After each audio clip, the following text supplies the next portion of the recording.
Annette McCullough, past area governor, past division governor, distinguished Toastmaster, and qualified speaker.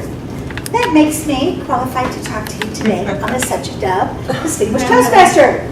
The purpose of our presentation today is to figure out how to get to distinguished Toastmaster and to do it on a step-by-step approach. I joined Toastmasters in August of 2009, and I finished my qualification for Distinguished Toastmaster in July of 2011. 23 months. Now that brings us to why? Why Distinguished Toastmaster? I mean, like, who cares? You get the status, you get the acknowledgement, you get the encouragement, you get a chance to give back, you get a chance to help other people, you get a chance to take this skill that you have as a public speaker and to take your ideas and your vision and to share them with other people. You can literally, with a Toastmaster DTM, take your knowledge and change the world. If it's worth doing, then let's figure out how to do it easily. You don't start out with, welcome to Toastmasters. Now you're going to do an hour presentation in front of 150 people on the subject of nuclear physics. I can't do that. No, but you can start with an icebreaker. 4 to 6 minutes talking about yourself. Who can't do that? Something easy, and then each little step you get a little bit more ability, a little bit more learning. Now, let's take a look at the handout. You have 2 different paths, and you can do all of one and then all of the other, or half and half. You can mix it up pretty much any way you want, but you're going to start from one end, which is the new member. Go through your competent communicator, advanced communicator bronze, advanced communicator silver, advanced communicator gold, competent leader, advanced leader bronze, advanced leader silver, all the way to distinguished Toastmaster. There's steps. It's already spelled out for you, so all you have to do is take the next step. You can't possibly fail. All you have to do is the next step. Sounds kind of easy, huh? Let's take a look at what that really means. For example, this book right here, your Competent Communicator Manual, the very basic, the first one, the one they give you when you join, it has all of the information that you need to know about how to get here. Right here is the picture that I just gave you. Right over here is all of the communication material that you need to do in order. And right here is all of the leadership. Pretty straightforward. You want to really get all that you can get out of this program? Read the manual.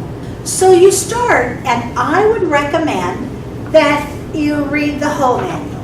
Now, you don't have to read it like word for word, the whole thing, but if you read the table of contents and you looked at, here, look at the pictures. No. Look at the pictures, but take an overview of each step so that you can work out where you're going.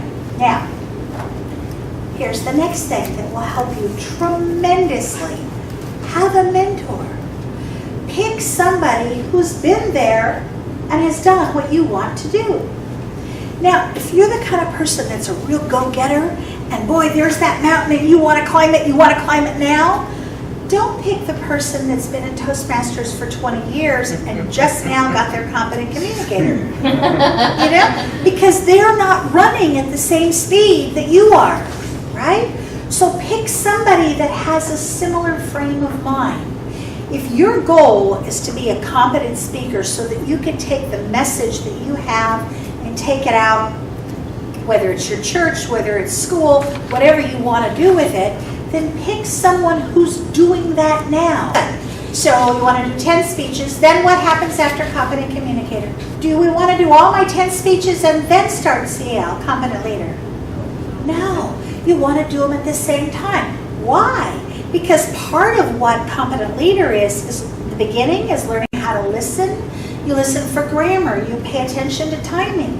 You want to develop those skills as you're developing your speaking skills. Good. So you work on your competent leader manual. That means you have to read that. Oh, you have to read that one too. Now, this manual, when I first looked at it, was a little bit, it was kind of confusing to me. And somebody gave me a sheet that I gave to you. It's this one right at the very back. Now, but it enables me to see right off the bat what I have done and what I haven't. So when I talk to our Vice President of Education and they say, what do you need to do? I say, oh, let's see. Oh my goodness, I need to be a Toastmaster. Oh, and I need to be a grammarian. Then he can plug me in on those slots and I make progress. Understand that all of these ideas you can take as a club member and help your friend. You know, you can use it as a mentor to help somebody else. If I were mentoring Sam and I would say, okay, so Sam, you want to get through the basic competent leader stuff as soon as possible. Let's see, what do you want to do? Let's pick a couple of these. All right, what's left? Next week, what are you going to do? You'll be a grammarian. Okay, what are you going to do? And I would help him plan what he wants to do when. Feel free to use this. You want to do competent communicator and competent leader at the same time. For your advanced communicator bronze, this is so easy and it's fun because all you have to do is give speeches, but you get to pick the manuals. You get to pick one of the advanced manuals. Do you know how many advanced manuals there are? 15. There's a bunch of them. And they're in the very back of your competent communicator manual. For example, entertaining speaker, speaking to inform, public relations, facilitating discussion, specialty speeches, speeches by management. You can pick speeches that tie in with your particular interest. If you have a corporate job and you have to go present to the boss what it is that you think your division should be doing, you can actually do speeches. You can prepare for them, deliver them to the Toastmasters group, and then go ace it with your boss. Okay? So, professional speaker, technical presentations, persuasive speaking, communicating on video, storytelling, interpretive reading. There are so many fun things that you can do. And that's all advanced communicator bronze. You pick 2 advanced manuals and 5 speeches each. So 10. For a total of 10 speeches. Okay? Next, we have an advanced leader bronze. In order to be an advanced leader bronze, you need to be competent leader, competent communicator, and served at least 6 months as a club officer. Now let me ask you a question. Does that mean you have to be competent communicator and then you can start as a club officer? No. What if you're starting a brand new club? Somebody has to volunteer for the job, right? I was actually in my club for a grand total of 2 weeks before I was an officer. And how it happened is the first meeting I went to, they talked about the Training Institute, Toastmaster Leader Institute. I didn't know what that meant, but I could go and learn things about Toastmasters, and I didn't know anything, so I thought that was good. So I showed up, and it turned out that our president was also there, and she said, oh, well, it's so nice to see you here. This is great. What are you interested in? And I said, well, you know, I thought I would go to membership because after all, you know, a lot of people need to join our club. This would be good. And she said, you know, this is really fortuitous because our vice president of membership is going to be out of town for the next 6 months. So we've elected you. I went, oh, and she handed me the manual and I was one. See? So I had a position. I was there. I was halfway. I was on my way. So you have to have finished competent leader and competent communicator before you can receive your advanced leader bronze. That doesn't mean you can't be working on both of them at the same time. Okay? Why do you want to serve as a club officer? I gotta tell you, the benefits from being there as a leader in the club. and Terry spoke about it in our keynote today. He talked about servant leadership. If you have ever been involved in a church group or Boy Scouts or a soccer, any volunteer organization, you really come to understand that yes, there are headaches, and yes, sometimes you want to pull out your hair and grind your teeth a little bit. But the benefits of having helped somebody overcome an obstacle or accomplish something that they've really wanted to do are tremendous. And as a club officer, you get the basics of working together as a team to do that. Okay, while serving as club officer, you get to participate in the district-sponsored club officer training. That's what we're doing here today. This is good. Then you get to do a presentation from the Leadership Excellence Series or the Successful Club Series. You're actually going to do 2 of those. These are a series of speeches that are prepared by Toastmasters International. You do not, I repeat, do not have to give them word for word. They are not word for word speeches. And when you read them, you will find out that they were written in somebody else's voice, not yours. But you need to take those concepts, those ideas, and present them. That's the material you want to get across. You want to teach others how to be successful leaders or how to build a successful club. I did a presentation before lunch on moments of truth. Well, that's one of the topics that you can pick for Successful Club. Now, next one we have is Advanced Communicator Silver. Now, we're back to advanced manuals again. These are so fun. I got to tell you guys, these are so fun. So fun. I learned how to do a roast. I had never done a roast. I mean, it's very scary. I learned how to do a toast. I had never done a toast. You know, that's always something guys do. Girls don't ever do toast. I learned how to do those things. I learned how to read a poem and make it meaningful. I learned how to do storytelling. Well, I told stories to my kids, but it didn't have quite the same impact that it could have, that it would if I'm doing it now. This is the fun of it. Enjoy it. Expand. Okay, next, advanced. We were Advanced Communicator Silver. That was the question? No, that's where we're at. In addition to your advanced manuals, you get to do a presentation from the Better Speaker Series or the Successful Club Series. Better Speaker Series. Maybe there's one thing that you always have a little bit of trouble with. You know, some people, when they talk, they just, you know, they think they're standing still, but you get seasick watching them. So maybe they're going to opt to do the one on body language, using your body, because that's what they need. So it forces them to get a little bit better in that area. Advanced Communicator Gold.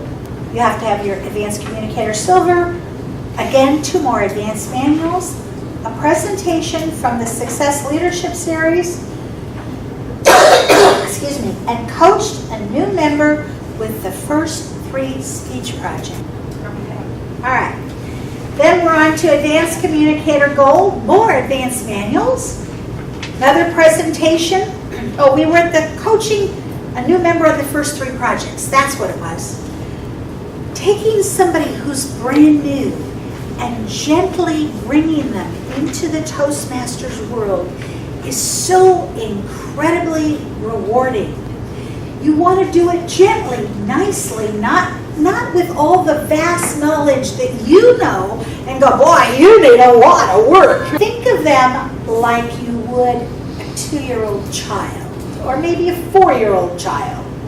You know, you want to encourage them to do what you want them to do, but not break their spirit. High performance leadership is where Toastmasters meets the rest of the world. You take the leadership skills, the planning, the organization, the listening, the working with other people, all of these skills that you've been developing along the way, and it's where the rubber meets the road. You come up with, create, design a project that you want to do. There's a whole manual that tells you all the different kinds of projects that you can do. But for example, and it isn't necessarily a Toastmaster project. Let's say you're working with a group of Boy Scouts and you want to put on this big fundraising thing so that they can buy camping gear for the troop. You organize it. You get the people to do it. You select the people. You get the location. You get the volunteers. You do the scheduling. You get team members to help you with different things. Are these Toastmasters? No. So what do you give these people on your committee? You give them, there's a manual where they as counselors have that manual and tells them what they're supposed to do to help you and make sure that you are successful. It is absolutely an opportunity for you to take what you learn here and take it to the office, put it in the workplace. Or you are welcome, of course, to use it right here at Toastmasters. By the way, you've got speech contests coming up. You've also got our leadership training in the fall, our fall conference. Lots of opportunities for you to get involved if you want to do it within the Toastmaster realm. Sit down, look over the manuals, plan out. You don't have to plan your specific high-performance leadership to start with. That'll come to you as you go along, but get an idea and set some targets.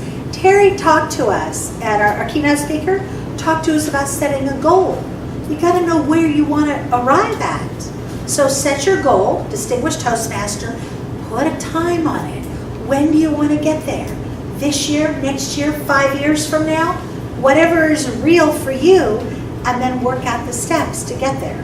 I highly recommend that you have a mentor. Why? Because somewhere along the way, maybe, just maybe, might not happen to you, but it happens to some people, they'll hear something. Or somebody will critique them, or somebody will complain, or life will get in the way and they'll decide, never mind, it's too much work. You need a mentor to give you that swift kick and get you moving again. Mentors help you, encourage you, inspire you. Use them. You know, a cup of coffee at Starbucks is cheap for the encouragement that they can give you. Use mentors. The other thing that I was told in the very beginning that has been immensely helpful, my mentor said to me, log all of the speeches you give. And I thought, I don't need to do that. I have them all in this little folder. No. Log them. If you're a computer person, have the folder in your computer. If you're a paper person, have a log that you record each speech, the date, the speech, what manual it was, who evaluated it. You have all that information so that you can go back to it, right? Give it again. What? Give it again. Oh, giving it again is a great idea. It's a great idea. Why? Because you gave it before and now you're older and wiser. And speaking of which, I got a call. I need to give a speech tomorrow. Oops, I was busy planning for this. Then I thought, tomorrow is Father's Day. I remember I gave this speech called I Am My Father's Daughter. I wonder where that is. And I looked on my computer and there it was. Now that speech I gave as my second speech in Toastmasters way back in 2009. Do you think that's the same speech I write today? Not close. But it's the framework. So I can take that speech, get rid of some stuff, add some stuff, dress it up a little bit, and my delivery will be very different than it was back in 2009. I have heard of people that take one speech and give that exact speech all the way through the Competent Communicator Manual. Now, would that be a good thing to do? No. Yes, it would be. Take a look, for example, somebody who wants to deliver this speech and they want to take it to the contest, right? Well, how many times do you have to deliver that speech if you're going to put it in a speech contest? Well, it better be more than one or two. or like 10 or 20. So how do you do that? Well, this time you take that speech and you focus on, do I use the right words? Did I create the right metaphors? Next time you focus on the body language. Next time you focus on another piece. You can take that same speech. Now your audience is going to get a little tired of it. But if you belong to 2 or 3 different clubs, no problem. And you can give it to a non-Toastmaster group if you have a Toastmaster with you to evaluate it. I was giving speeches for Rotary and Kiwanis for a while, and I had somebody, now I'm lucky because I got my daughter in Toastmasters, and now I have my husband, so I can take them with me and they can evaluate it. Now, the very first meeting I attended was, well, it turned out to be the installation of officers, and they had a gentleman speaking who was an older gentleman. And he knew in the course of our conversation that I knew nothing about nothing. And he said to me, young lady, I'm going to give you one piece of advice. Never, never, never turn down an opportunity to speak. Okay. But you know what? I took that to heart. So when I get a call that says, oh my goodness, we're short a speaker, I'll volunteer. Oh my goodness, we need a speaker for this. I'll volunteer. How did I get such an opportunity to give so many speeches? I volunteered. And pretty soon, people come to know that, oh, if we need a speaker, Annette will do it. I will.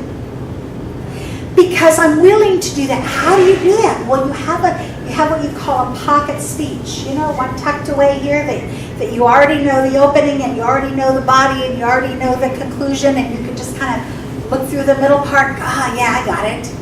So that you're prepared to give a speech as soon as it's necessary. So you don't need to look at Distinguished Toastmaster as all about me, visiting, doing, helping other people.